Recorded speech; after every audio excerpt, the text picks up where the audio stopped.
என் அன்பு குழந்தையே, உன்னை சுற்றி இருப்பவர்கள் உன்னை விமர்சித்துக் கொண்டே இருக்கிறார்கள்.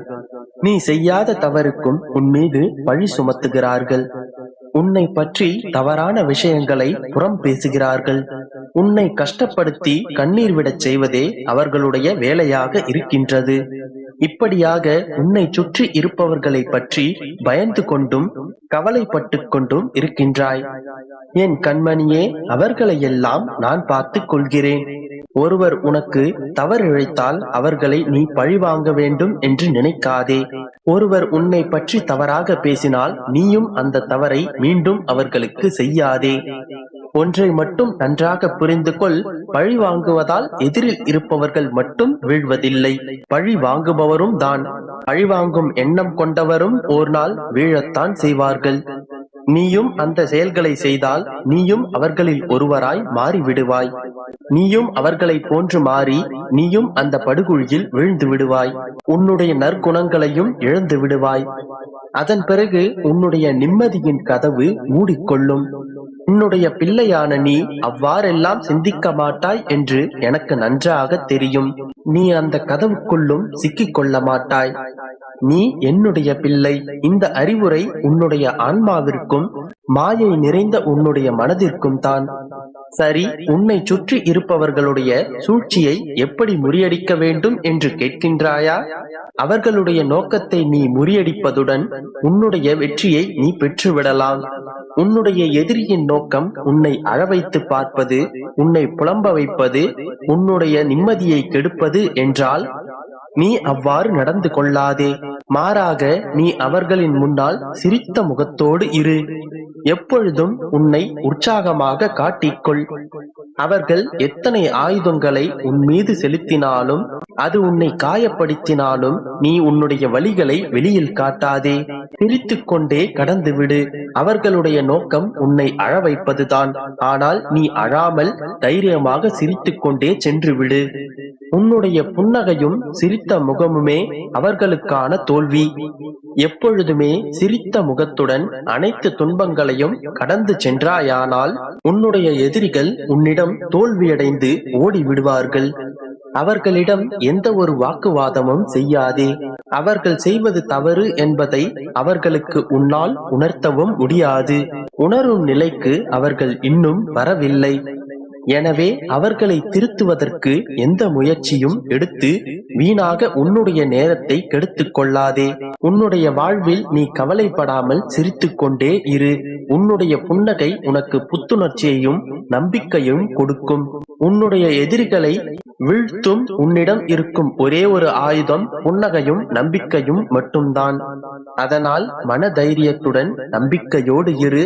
அனைத்தும் நல்லதாகவே நடக்கும். என் அன்பு குழந்தையே, எனதிந்த ஆசீர்வாதத்தை பரிபூரணமாக பெற்றுக்கொள்ள வந்திருக்கிறாய். நிச்சயம் என்னுடைய பரிபூரண ஆசீர்வாதம் உனக்கின்று கிடைத்திருக்கின்றது. நம்பிக்கையோடு இரு. யார் என்னை நேசிக்கிறாரோ அவரது பார்வையில் நான் இடைவிடாது இருக்கின்றேன். அவருடைய வாயிலிருந்து என்னுடைய பெருமை மட்டுமே வெளிவரும். அவருடைய நாக்கு என்னுடைய நாமத்தையே உச்சரிக்கும். எனக்கு பெரிய அளவிலான பூஜைகள் தேவையில்லை. எங்கு என் மீது அன்பு இருக்கின்றதோ அங்கு நான் இருப்பேன். யாருடைய பாவங்கள் விலக்கப்பட்டு விட்டனவோ அவர்களே என்னை வழிபடுகின்றனர். எவர்கள் என்னுடைய வார்த்தை மேல் விசுவாசம் வைக்கிறார்களோ அவர்கள் நிச்சயமாக நல்வாழ்வு பெறுவார்கள். இன்று என் மீது நம்பிக்கை வைத்து பெருமாளே என்று உச்சரிக்க ஆரம்பித்தாயோ அன்றே நான் உன்னை என் கைகளில் ஏந்திவிட்டேன். உன் பாவங்களும் கர்மாக்களும் கரைகின்ற காலம் இது. உன் கண்ணீரை துடைக்கும் பொருட்டே நான் உன்னை என் பக்கம் ஈர்த்திருக்கின்றேன். உன் கவலைகளை கரைக்கும் பொருட்டே உன் வாயில் என் நாமத்தை உச்சரிக்க வைத்திருக்கின்றேன். உன் மனரணங்களை ஆற்றும் பொருட்டே நாள்தோறும் உற்சாக வார்த்தைகளை உன் செவிகளில் சேர்க்கின்றேன். நீ என்னை தேடி வந்த நேரம் உன் துன்பங்கள் எல்லாம் தொலைந்து விட்டது. சிறிய சிறிய காரணங்களுக்காக நீ அழுது கொண்டிருக்கின்றாய். உனக்கு தெரியுமா, உன்னை பேரிடர்களிலிருந்து காப்பாற்றவே நான் உன் வாழ்வில் நுழைந்தேன். நீ என்னை தஞ்சமடைந்து விட்டாய் அல்லவா? இனி எதற்காகவும் பயப்படாதே. உன் பயணம் என்னுடைய பாதையை நோக்கியே இருக்கட்டும். உனது மனம், புத்தி, அகங்காரம் என்ற மூன்றையும் என்னிடம் சமர்ப்பித்து விடு. இவ்வுலக வாழ்க்கையில் உன் கையில் ஒன்றும் இல்லை. எல்லாவற்றையும் நானே இயக்குகின்றேன். நம்பிக்கை எனும் அச்சாணியாக என்னை மனதில் நிறுத்து. பொறுமையாக வாழ்ந்து வா. உன்னை சேர்ப்பிக்க வேண்டிய இடத்தில் நான் சேர்க்கின்றேன். என்னுடைய நாமத்தை எப்போதும் உச்சரித்துக் கொண்டே இரு. என்னை உன் மனதில் நினைத்து உன் கர்மாவை செய்து வா. அது போதும் உனக்கு. உன்னை நான் ஒருபோதும் கைவிட மாட்டேன். என் மேல் உறுதியான நம்பிக்கை கொண்டு இரு. இனிவரும் காலம் உன்னுடைய வாழ்க்கை வளம் பெறும். உன் வாழ்வில் வசந்தம் வீசும். நீ நினைத்தது அனைத்தும் நடக்கும்.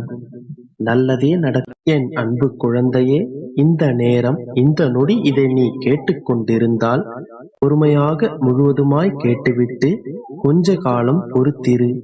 உன் மனம் ஏங்கிய ஒரு விசேஷம் உன் வீட்டில் கூடிய விரைவில் நிறைவேறும். ஒவ்வொரு முறை நான் உனக்கு வாக்களிக்கும் போதும் இது நடக்குமா என்று நம்பிக்கை இழக்காதே. உன்னுள் இருப்பது நான் அல்லவா? நான் நடத்துவேன். நான் நடத்தி காட்டுவேன்.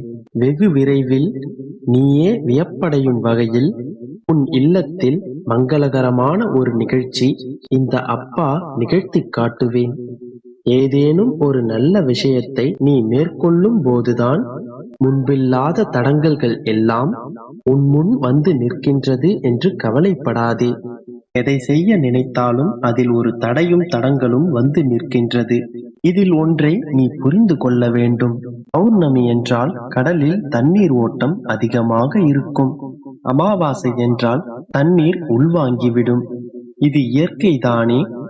அதுபோலத்தான் ஒரு நல்ல காரியத்தை செயல்படுத்தும் போது தடைகள் வருவது இயற்கைதான். தடைகளை தாண்டி நீ நிறைவேற்றும் போதுதான் அந்த காரியத்திற்கு பலன் அதிகமாக கிடைக்கும். நீ நினைத்ததெல்லாம் நினைத்தபடி உடனடியாக நடந்துவிட்டால் அதில் உனக்கு ஒரு படிப்பினை இருக்காது. வாழ்வில் அனைத்தும் ஒரு படிப்பினைதான். எல்லாம் அவற்றின் அடிப்படையில் தான் நடக்கும். தோல்வியில்தான் படிப்பினை இருக்கின்றது. அதனால்தான் தோற்றவர்கள் சில காலத்திலேயே அறிஞர்களாக மாறுகின்றனர். என் மீது நீ கொண்ட நம்பிக்கையும் அதற்காக நீ பொறுமை காத்ததும் அது நிச்சயம் உன்னை உன் பாதையில் நிலைக்க வைக்கும். சதா சர்வ காலங்கள் அனைத்திலும் என் வாழ்வில் கஷ்டங்கள் இருக்கின்றன, என் வாழ்க்கை ஏன் இப்படி இருக்கின்றது என்று கேட்கிறாயே. முதலில் வாழ்க்கை என்றால் என்ன என்று அறிவாயா? வாழ்க்கை என்பது எவ்வளவு வசதியாக வாழ்கிறோம் என்பதில் இல்லை, இருப்பதை வைத்துக்கொண்டு எவ்வளவு மகிழ்ச்சியாக வாழ்கிறாய் என்பதை பொறுத்தே வாழ்க்கை அமையும். எதிர்பார்ப்பிற்கும் ஏமாற்றத்திற்கும் இடைப்பட்ட சுவாரஸ்யமிக்க சம்பவங்களில்தான் வாழ்க்கை அடங்கியுள்ளது. நீ எதிர்பார்ப்பதெல்லாம் நடந்து கொண்டே வந்தால் அந்த வாழ்க்கையில் குறிப்பிட்ட ஒன்று இருக்காது. நீ நினைப்பதெல்லாம் உடனுக்குடன் தானாகவே நடந்து கொண்டிருந்தால் அந்த வாழ்க்கையில் உனக்கென்ன வேலை? வாழ்க்கை என்றால் எதிர்பாராதது நடந்து கொண்டுதான் இருக்கும். எதிர்கொண்டு வென்று நாம் எதிர்பார்த்ததை நடத்தி கொள்ள வேண்டும். அதே போன்று எல்லோருடைய வாழ்க்கையிலும் எதிரிகளும் சதி செய்பவர்களும் இருந்து கொண்டுதான் இருப்பார்கள். எதிரிகளே இல்லாத வாழ்க்கை சுவாரஸ்யமற்றது. அவர்களை மிதித்து போராடி வென்றால் மட்டுமே வாழ்க்கை சுவாரஸ்யமாகும். உனக்கான நேரம் கனிந்து விட்டது. அதனால்தான் எனதிந்த வார்த்தைகள் உன் செவியை வந்தடைந்தன. உன் வீட்டில் உன் மனம் விரும்பிய ஒரு விசேஷ நிகழ்ச்சி